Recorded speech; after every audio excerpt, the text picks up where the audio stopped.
Cette vidéo fait partie du cours de thermique. Elle va permettre d'établir l'équation de la chaleur à partir d'un bilan d'énergie thermique. Elle va se décomposer en deux vidéos, une première qui va établir le bilan d'énergie et la deuxième qui fera intervenir la température dans le bilan. Je rappelle que ces vidéos sont là pour apprendre à prendre des notes, pour reconstruire ensuite un cours ou une fiche de cours adaptée à vos besoins. Le niveau de difficulté correspond au niveau de licence pour un élève de niveau correct. Cette vidéo n'a pas pour but de remplacer le cours, en particulier un certain nombre de notions un peu délicates ne seront pas abordées en profondeur. Il faut pour ça un dialogue entre professeurs et élèves. La première étape, ça va être un bilan d'énergie thermique qu'on va rendre local et instantané. Pour ça, on va considérer le cas unidimensionnel. On a une portion de l'espace qui va être décrite par une abscisse curviligne S. Et on va réaliser un bilan sur une portion de cet espace, compris ici dans un volume élémentaire. Pour faire ce bilan, on va d'abord prendre une grandeur extensive, l'énergie thermique, et on va s'intéresser à l'énergie thermique à l'intérieur de notre volume. Et pour en faire un bilan, il faut prendre en compte les deux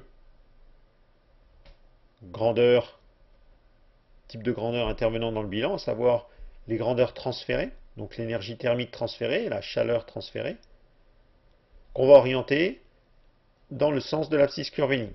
Donc ici, l'orientation positive pour le transfert thermique entrant, et ici une orientation positive pour le transfert thermique sortant. Deuxième terme intervenant dans le bilan, le terme de transformation, création. On utilise plutôt transformation en général pour l'énergie, qui sera compté positif quand on gagne de l'énergie thermique. Donc si on fait un bilan pendant la durée d'été, l'énergie présente dans le système à l'instant t plus dt, c'était l'énergie qu'on avait avant la transformation, plus les transferts thermiques, la chaleur rentrant, moins la chaleur sortant du système, plus le terme de création, la transformation d'énergie autre en énergie thermique. On écrit souvent ce bilan sous cette forme-là, en groupant ici cette différence qui correspond à l'accumulation d'énergie thermique dans le système, ces deux termes-là qui correspondent au transfert d'énergie de l'extérieur vers le système, et ce terme-là qui correspond au terme de création d'énergie dans le système. Transformation positive quand on fabrique de l'énergie thermique à l'intérieur du système. Il s'agit maintenant en fait d'étudier séparément ces trois termes pour passer de ce bilan, ici, à un bilan instantané puis local. Première grandeur, l'énergie. La différence d'énergie entre l'instant t plus dt et l'instant t, on va pouvoir la mettre sous la forme d'une différence en fonction de la variable temps de cette quantité d'énergie. Donc le symbole petit d est utilisé là comme une différence entre deux grandeurs très proches, qui va tendre vers 0 quand la durée de notre bilan tendra vers 0. Le symbole delta est là comme une quantité présente ou transférée, avec ici S qui va être utilisé pour dire que si ds, le volume de notre système par l'intermédiaire de ds tend vers 0, cette quantité va aussi tendre vers 0. Il est important au niveau du bilan de bien distinguer variation, petite variation, et quantité. On va faire intervenir ici le volume du système. Comme ds tendra vers 0, le volume des taux, ça va être sigma, la section ici, fois l'épaisseur ds. On fera intervenir aussi la masse volumique. Il est effectivement plus intéressant de décrire les grandeurs extensives en grandeur massique plutôt qu'en grandeur volumique. Donc on va avoir la quantité ici d'énergie présente dans le système à l'instant t, qui va être sous la forme de l'énergie volumique, masse volumique fois énergie massique, multipliée par le volume du système. On va donc obtenir la différence entre l'instant t plus dt et l'instant t d'énergie, en considérant ici que notre volume ne dépend pas du temps, c'est-à-dire qu'on a ici un système qui est immobile dans le référentiel d'étude. Donc sigma, ici ds, va pouvoir être sorti de la différence, mis en facteur, et on va obtenir ici l'écart dans le temps de l'énergie thermique volumique. On a bien ici des grandeurs qui sont des grandeurs intensives, définies en fait en chaque point de l'espace. Donc on va d'une description globale vers une description locale. L'énergie transformée, elle aussi, on va essayer de la déterminer en faisant intervenir des grandeurs intensives. Donc ici, cette énergie transformée est une quantité d'énergie transformée qui va tendre vers 0 quand la durée tendra vers 0.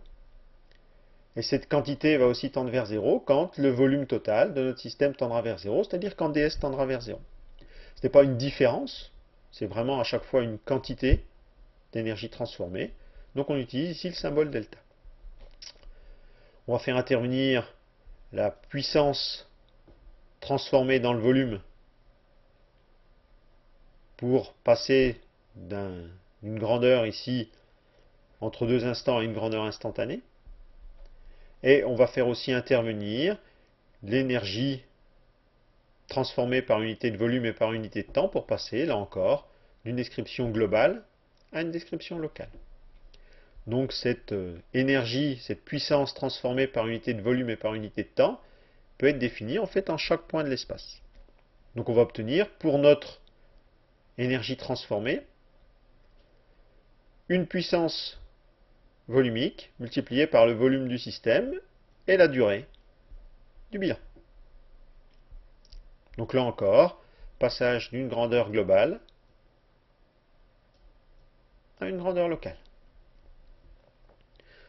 Dernier terme, les termes d'échange. Là encore, passage à l'instantané, en faisant intervenir ici une puissance rentrant à l'abscisse S et une puissance sortant à l'abscisse S plus ds.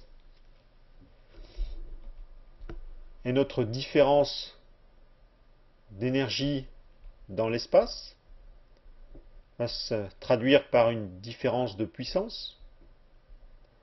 Et donc on peut ici utiliser le symbole D puisqu'il s'agit de la différence entre S plus ds et S. Par contre ici, utiliser le symbole delta puisque c'est la quantité d'énergie qui rentre pendant la durée d'été, ce n'est pas une différence. Pour aller vers le local, il faut faire intervenir pour cette puissance, là encore, une grandeur définie en chaque point de l'espace. On va faire intervenir ici une densité surfacique de puissance, notée JTH. Et donc on obtiendra pour notre terme ici d'échange, quelque chose qui va devenir instantané, notion de puissance, et ici local, en sortant ici l'expression correspondant à la surface. Il ne reste plus qu'à faire notre bilan. On va donc remplacer toutes ces grandeurs par l'expression instantanée. Donc on fait intervenir la différence entre deux instants, et ici on va faire intervenir les puissances, qui vont permettre ici, dans un premier temps, de faire un bilan instantané.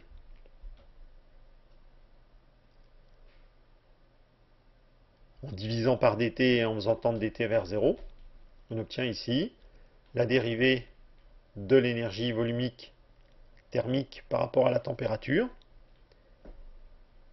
égale ici, donc le terme d'accumulation, égale au terme de transfert. Et ensuite, en divisant par ds et en faisant tendre ds vers 0, on va obtenir un bilan qui se rapprochera d'un bilan local, en fait un bilan local unidimensionnel, qui nécessite encore l'utilisation de la section sigma de S. On reconnaît ici le terme d'accumulation, c'est une accumulation dans le temps. Et ici le terme de transfert qui fait intervenir une variation dans l'espace des flux transférés.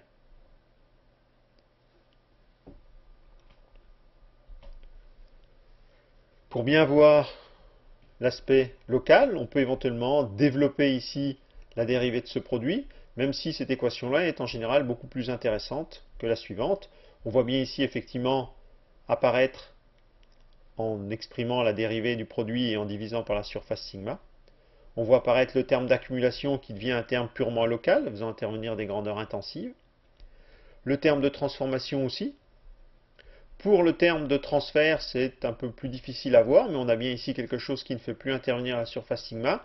Ici, en fait, on a quelque chose qui fait intervenir la forme de la surface qui va être liée en fait au système de coordonnées, mais qui ne fera pas directement intervenir de surface sigma. Donc on a bien en fait ici une équation locale. Il s'agit du bilan local instantané d'énergie thermique.